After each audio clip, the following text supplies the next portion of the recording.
Bab 870. Mendapatkan banyak hasil. Jangan khawatir, resep pil ini semua adalah kreasi asli aku. Sayang sekali tertangkap di sini, dan resep pil ini yang tidak bisa diturunkan untuk generasi mendatang. Orang tua itu mendesah. Erikin mengeluarkan mayat monster dan memberikannya kepadanya. Orang tua itu juga tidak ambigu, dan langsung memberitahu resep pilnya. Cui tua, jangan bodoh. Bukankah kita sudah sepakat untuk tidak membiarkan Sekte Wen Dao mendapatkan keuntungan dari kita? Melihat lelaki tua itu benar-benar menyerahkan resep pil, seorang tahanan mengingatkannya. Bocah ini jelas bukan bocah Sekte Wen Dao, dan tidak bertentangan dengan sumpah kita. Lelaki tua itu memutar matanya dan berkata, "Bagaimana jika iya? Siapa identitas orang gila itu? Bocah ini lari ke sana, apakah Sekte Wen Dao?" Balas lelaki tua itu. Semua tahanan tercengang sejenak, dan itu masuk akal ketika memikirkannya dengan hati-hati. "Aku bisa bersumpah, aku pasti bukan dari Sekte Wen Dao." Erikin bersumpah saat melihat ini dan menambahkan api lagi. Semua tahanan sudah lega sekarang. Berbagai persyaratan muncul dalam arus yang tak ada habisnya, dan Erikin berusaha sekuat tenaga untuk memenuhinya.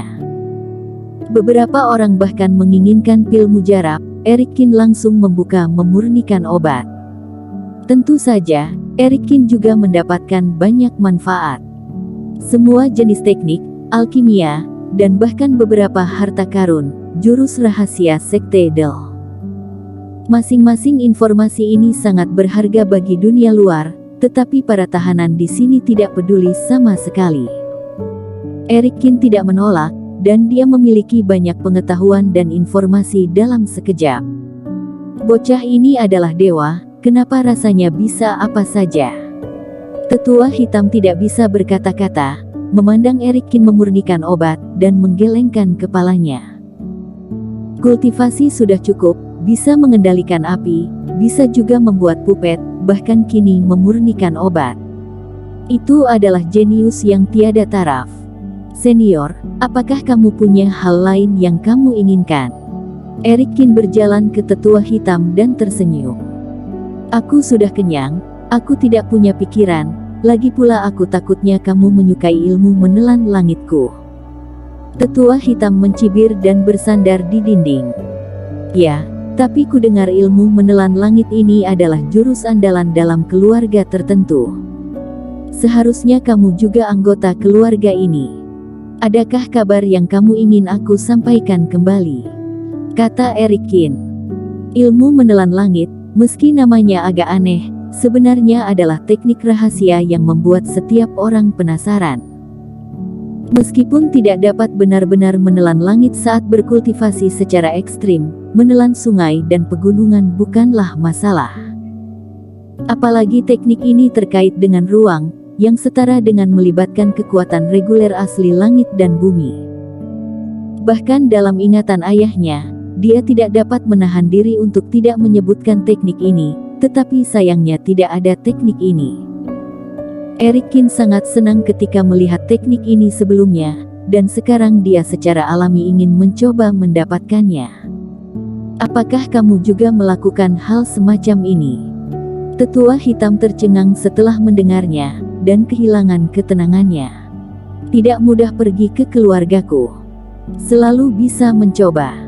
Selama senior memberi aku jalan untuk pergi, junior akan mencoba untuk pergi," kata Erikin. Ekspresi tetua hitam tiba-tiba berubah beberapa kali, dan matanya sedikit mendesah. "Kamu bocah pintar banget. Ini benar-benar menyentuhku. Aku tiba-tiba tertangkap di sini, dan tidak ada klan yang tahu.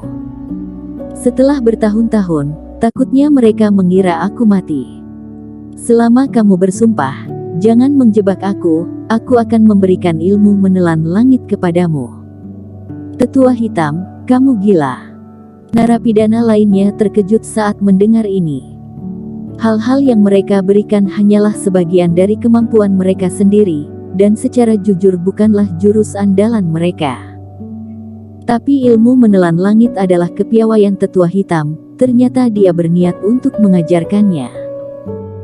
Hati Erikin pun terharu, bersumpah, jika kelak bisa menemukan tanah milik keluarga lawan, dia pasti akan ke sana tanpa mengingkari janjinya.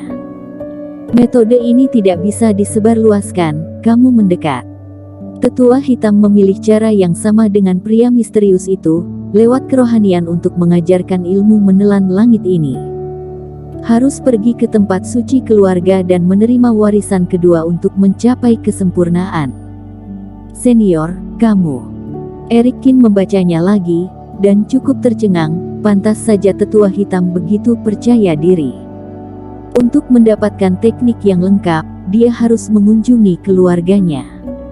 Saat aku ditangkap, istri aku baru saja melahirkan ahli waris aku, dan anak itu masih dalam masa kanak-kanak. Sudah lebih dari 20 tahun sampai sekarang. Kalau kamu ke keluarga aku, tolong bantu istri dan anakku. Tetua hitam berkata dengan sedih. Erikin juga menunduk dan mengangguk.